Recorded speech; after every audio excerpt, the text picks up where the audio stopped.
राधे राधे दोस्तों। कौन थे श्री कृष्ण के जन्म से पूर्व कंस के द्वारा मारे गए 6 शिशु? भगवान श्री कृष्ण वह महानायक हैं जिसने पूरी दुनिया को अधर्म और अन्याय के खिलाफ खड़े होना सिखाया। जीवन दर्शन का संदेश और ज्ञान गीता के द्वारा समझाया, भटकों को राह दिखाई, दुखियों को न्याय दिलवाया, जिसके लिए भारी कीमत भी चुकाई।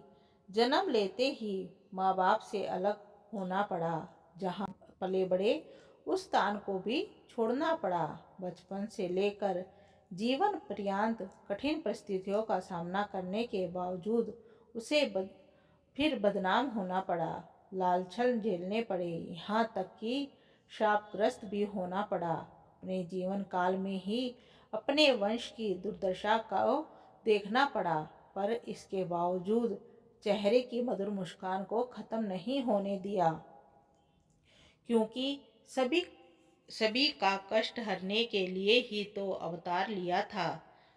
द्वापर काल का समय था, बड़ी गंभीर परिस्थितियां बनी थी, प्रजा परेशान थी, न्याय मांगने वालों को काल कोठरी नसीब होती थी, अराजकता का बोलबाला था, भोग विलास का आलम छाया हुआ था। मथुरा का राज्य कंस के हाथों में था। कंस निरंकुश व पाषाण हृदय का नरेश था। वैसे तो वह अपनी बहन देवकी से बहुत प्रेम करता था, पर जब उसे मालूम हुआ कि देवकी का 8वां पुत्र उसकी मृत्यु का कारण बनेगा, तभी से उसने उसे काल कोठरी में डाल रखा था कि किसी भी तरह का खतरा मोल न लेने की इच्छा के कारण कंस ने देवकी के पहले 6 पुत्रों की भी हत्या कर दी। कौन थे देवकी के वे 6 शिशु? ब्रह्मलोक में समर, उद्रित, परिश्रवंग, पतंग, शुद्ध मृत एवं गिरणी नाम के 6 देवता हुआ करते थे। ये ब्रह्मा जी के कृपा पात्र थे। इन पर ब्रह्मा जी की कृपा और स्नेह दृष्टि सदा बनी रहती थी। वे इन 6 की छोटी मोटी बातों और गलतियों पर ध्यान न दे उन्हें नज़रअंदाज कर दिया करते थे। इसी कारण उन 6 में धीरे धीरे अपनी सफलता के कारण घमंड पनपने लग गया। ये अपने सामने किसी को कुछ नहीं समझने लग गए। ऐसे में ही एक दिन इन्होंने बात बात में ब्रह्मा जी का अनादर कर दिया। इससे ब्रह्मा जी ने क्रोधित होकर इन्हें श्राप दे दिया कि तुम लोग पृथ्वी पर दैत्य वंश में जन्म लो। इससे उन 6 को अपनी गलती का एहसास हुआ और वो बार बार ब्रह्मा जी से क्षमा याचना मांगने लगे।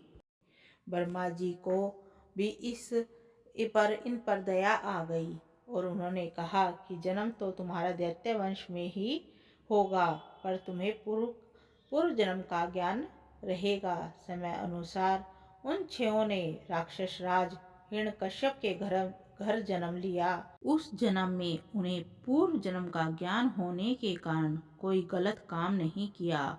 सारा समय उन्होंने ब्रह्मा जी की तपस्या कर उन्हें प्रसन्न करने में ही बिताया, जिससे इनके पूर्व जन्म का किया हुआ पाप समाप्त हो गया और ब्रह्मा जी प्रसन्न हो गए। ब्रह्मा जी ने उनसे वरदान मांगने को कहा। दैत्य योनि के प्रभाव से उन्होंने वैसा ही वर मांगा कि हमारी मौत ना देवताओं के हाथों हो, ना गंधर्व के, ना ही हारी बीमारी से मरे। ब्रह्मा जी तथास्तु कहकर अंतर्ध्यान हो गए। उधर हिरण्यकश्यप अपने पुत्रों से देवताओं की उपासना करने के कारण नाराज था। उसने इस बात के मालूम होते ही उन 6 को श्राप दे डाला कि तुम्हारी मौत देवता या गंधर्व के हाथों नहीं, अपितु एक दैत्यों के हाथों होगी। इसी शाप के विषयभूत उन्होंने देवकी के गर्भ से जन्म लिया और कंस के हाथों मारे गए। तल लोक में जगह पाई। कंसवध के पश्चात जब श्री कृष्ण माँ देवकी के पास गए तो उन्होंने कृष्ण से उन 6 पुत्रों को देखने की इच्छा जताई। प्रभु ने सुतल लोक से उन 6 को लाकर माँ की इच्छा पूरी की। प्रभु के सानिध्य और कृपा से वे फिर देवलोक में स्थान पा गए। राधे राधे दोस्तों। अगर आपको यह वीडियो अच्छी लगी हो तो इसे शेयर कीजिए और लाइक कीजिए।